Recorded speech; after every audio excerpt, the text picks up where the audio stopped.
There's a kind of parasite in your mind right now. It's stopping you from seeing reality. And I want to tell you that I'm not using that word poetically. I mean the biological definition of a parasite. And a parasite has 4 basic traits. It needs a host. It consumes the resources of the host. It alters the host's behavior to promote its own survival. And 4, it replicates through the host into a new host. Language meets every criteria of a parasite, and I'm going to prove it to you. I want to literally show you this thing inside of your head right now. I'm going to put something very simple on your screen, but I don't want you to think about it. I just want you to notice what your mind does the moment that it appears on the screen. Are you ready? Here it is. I guarantee you something happened inside your head before you realized it. We're going to go to experiment number 2 now. I just want you to watch what your mind does. Here it is. And instantly, without your permission, your mind starts whispering in your head.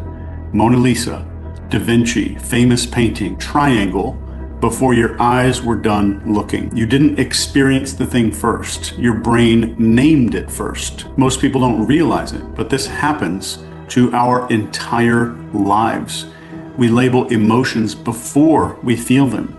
We label people before we get to know them. We label ourselves before maybe we get a chance to decide if something is true or not. Language is jumping in front of every experience and it's hijacking it. Let me show you just how deep this really goes. Your language doesn't just name things. Your language creates the categories of things that you see. As an example, different cultures divide the world in completely different ways. And because of that, they literally perceive different realities. If your language has no word for a certain color, your brain becomes way slower or even completely unable to see that color. The category shapes the perception. So your language isn't really describing your world, it's deciding what your world contains. We do not think with logic. We think with metaphors that we did not choose ourselves. Just think of like the metaphors that we live by. There's thousands that are programmed into our psyche. Time is money. Love is a journey. The mind is a container. None of these things are facts.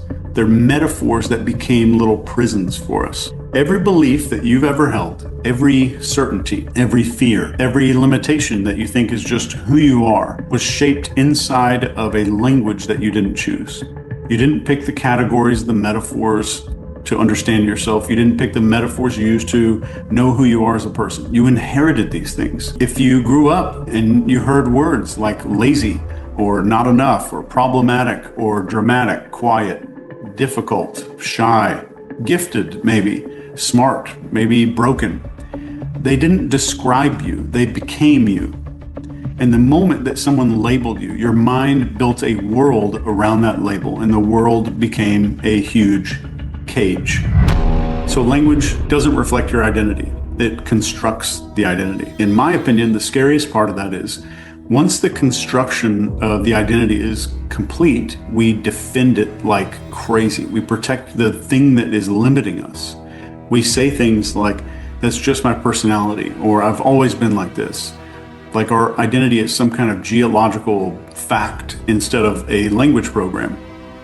But answer this question honestly. And this is another experiment. If you had been raised in another family, another culture, another language with different labels and different metaphors and different narratives, would you be the same person? Of course not. So that means that our identity is not the pure, authentic me that I think I am.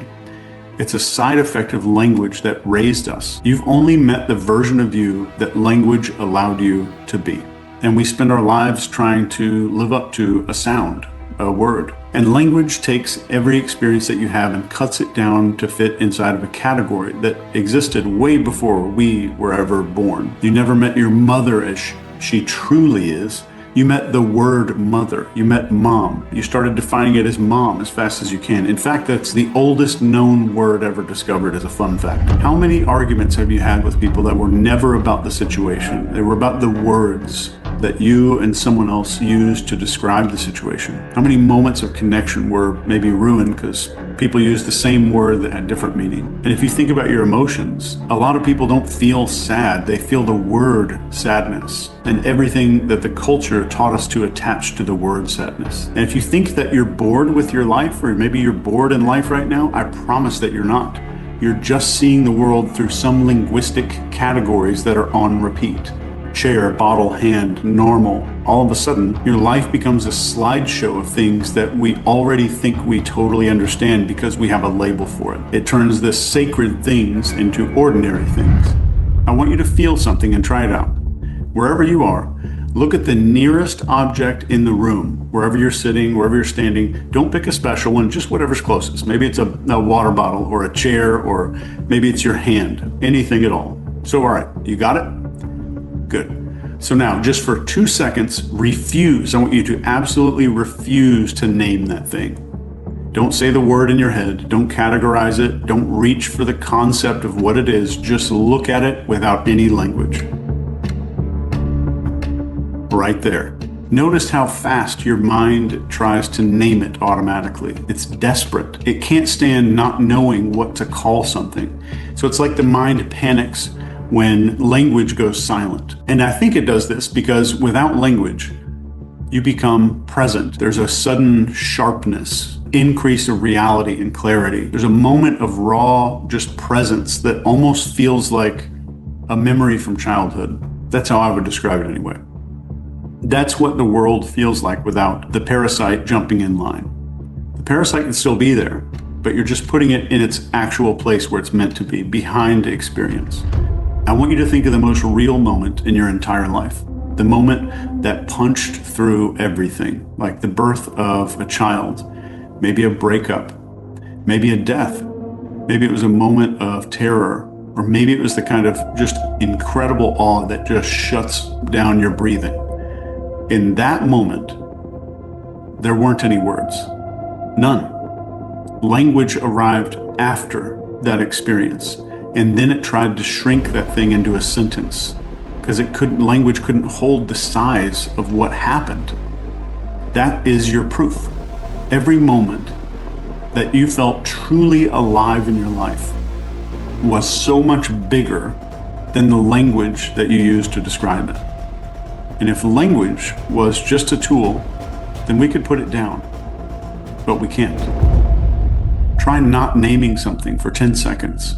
The brain goes into a panic. It begs for a label. It demands some kind of a category. And that's a system with survival instincts. And anything that comes before your perception is in control of your perception. Maybe you're probably realizing that this isn't just a theory, that this is something that you can actually feel. But there is a catch here. Waking up to this is just the beginning. We still have to break the spell. And for the last 2 years, I've been building that book designed to do exactly that. And the book is called Tongue.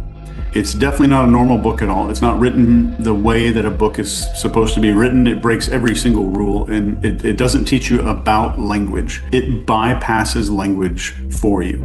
And it's maybe the most bizarre thing that you're ever going to see printed on paper. Every line, every page was engineered to pull your experience back in front of the words where it's supposed to be.